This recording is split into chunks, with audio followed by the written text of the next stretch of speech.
CBS 뉴스는 CBS 홈페이지 cbs.co.kr이나 노컷뉴스 홈페이지 노컷뉴스.co.kr, 스마트폰 애플리케이션과 팟캐스트를 통해 다시 보고 들으실 수 있습니다. 부산 소식입니다. 김문수 국민의힘 대선 후보가 부산 방문 일정을 이틀 연속 취소하면서 부산 여권 내부도 혼란에 빠졌습니다.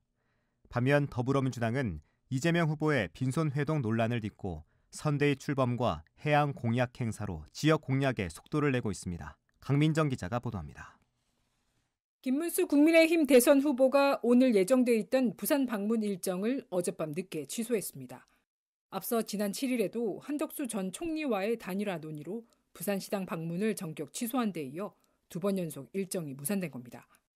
부산 여권 내부에선 공식 후보가 맞냐는 반응까지 나오며 혼선이 확산됐습니다. 김 후보가 빠진 사이 더불어민주당은 부산 민심 공약에 속도를 내고 있습니다. 민주당은 어제 부산선거대책위원회를 화려하게 출범시킨 데 이어 오늘은 어기구 국회 농림축산식품해양수산위원장과 최인호 전 의원이 참석한 해양수산 간담회를 열고 해수부 부산 이전 공약을 띄웠습니다. 이재명 후보는 지난 3월 박형준 시장과의 빈손 회동 이후 지금까지 부산을 한 차례도 찾지 않았지만 국민의힘의 단일화 내용 속에 오히려 반사이익을 누리고 있다는 분석이 나옵니다. 지역 정치권에서는 국민의힘이 선거 주도권을 잃고 있다는 우려가 나오는 가운데 내일로 예정된 부산 선대위 출범도 조용히 치러질 전망입니다. 정동만 국힘 부산시당 권한대행입니다. 저번에 했던 분들, 대통령 선거 때 했던 분들 근간으로 해서 그렇게 합니다. 내일은 그냥 기존 있는 분들 와서 회의하고 그렇게 할 예정입니다. 이처럼 민주당은 조직을 다지고 국힘은 혼선을 겪는 상황 속에 부산 민심의 향배가 주목됩니다. CBS 뉴스 강민정입니다. 부산을 비롯한 전국 22개 지역에서 시내버스 노조가 사측과의 협상이 결렬되면 28일 총파업에 들어가겠다고 예고했습니다. 주요 쟁점인 통상 임금을 둘러싼 노사 간 입장차는 좁혀질 기미가 보이지 않는 상황입니다. 김혜민 기자입니다. 부산 시내버스 노사는 지난해 말부터 이달까지 11차례에 걸쳐 교섭을 진행했지만 결국 합의에 이르지 못했습니다. 핵심 쟁점은 통상 임금입니다. 지난해 12월 대법원은 고정적으로 지급되는 상여금은 모두 통상 임금에 포함해야 한다고 판결했는데 개별 버스 기사들이 회사를 상대로 제기한 소송은 여전히 진행 중입니다. 버스 업체들은 아직 소송이 끝나지 않았고 대법원 판결과 별개로 상여금이 통상 임금에 포함되지 않도록 정한 기존 단체 협약을 따라야 한다는 입장입니다. 부산시 버스 운송사업조합 관계자입니다. 저희 회사 단체 협약이 아니지 않습니까? 얼마를 반영해야 되고 어떻게 해야 되는지 나온 게 없어서 매년 상여금을 반영을 하게 되면 수백억이 올라가는 거죠. 임금 인상 없이.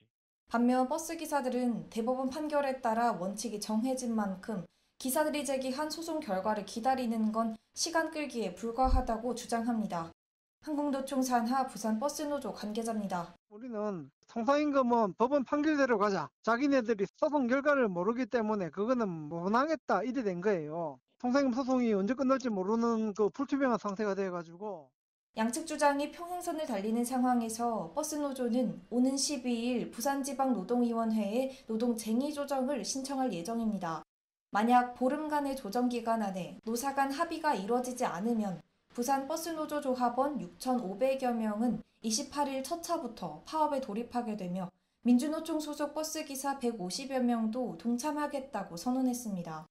이에 비상소송대책 논의에 들어간 부산시는 만약 버스 파업이 현실화하면 도시철도와 마을버스 운행을 늘려 시민 불편을 최소화한다는 계획입니다. CBS 뉴스 김혜민입니다. 지역 대형 백화점이 지역 브랜드와 상생을 위해 진행한 온오프라인 판매가 전국적으로 판로를 확대해 매출을 이끌고 있습니다. 특히 제품을 실시간으로 소개하는 라이브 방송에는 수십만 명이 몰려 인지도를 높이는 데 큰 역할을 하고 청년 창업가들에겐 데뷔 무대가 되고 있습니다. 김혜경 기자가 보도합니다.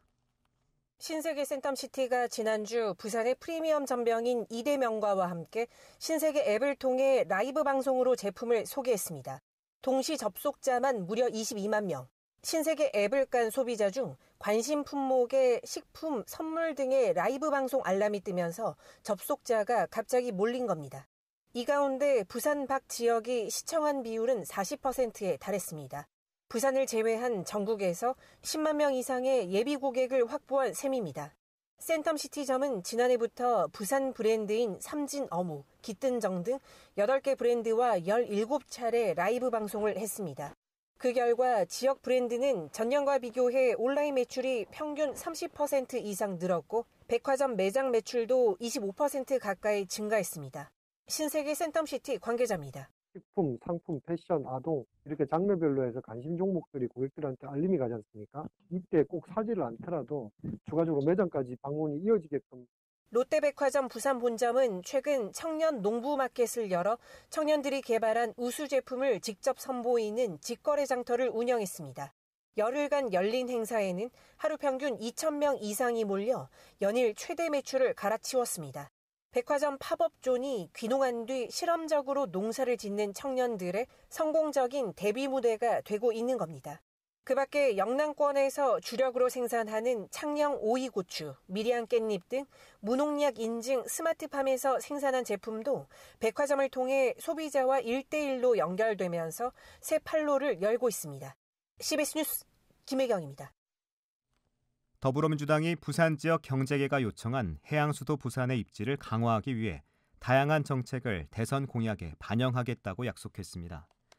오늘 오후 롯데호텔에서 열린 부산 상의와 민주당 미래경제성장전략위원회 간 간담회에서 이현주 최고위원은 부산이 세계 1위 물동량의 입지를 확보할 수 있게 당 차원에서 확실하게 지원해야 한다고 생각한다며 제조업의 본산인 부산을 주축으로 제조업과 조선기자재업이 클러스터를 형성할 수 있도록 정책 설계를 하겠다고 밝혔습니다. 부산 상의는 해수부 부산 이전과 입지 강화, 글로벌 허브 특별법의 조속한 통과, 산업은행 본사 부산 이전 등을 민주당 공약에 반영해 줄 것을 요청했습니다. 부산의 청년 인구가 지난 3월을 기점으로 노인 인구에 역전됐습니다.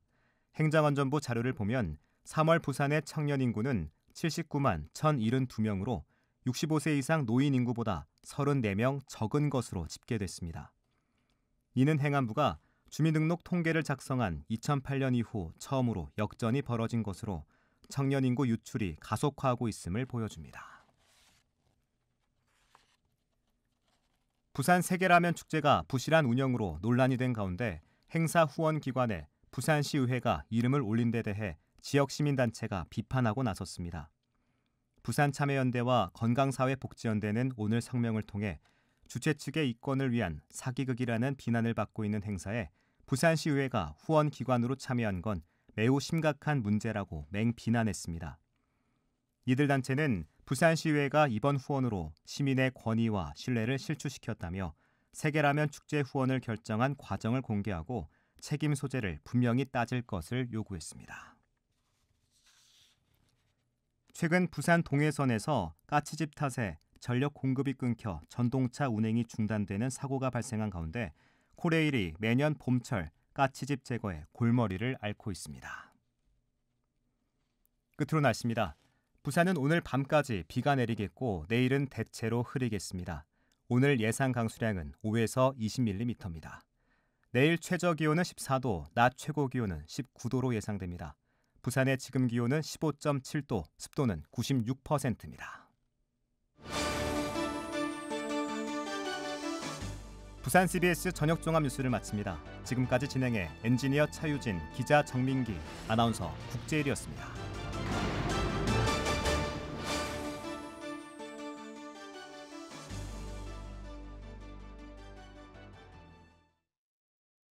CBS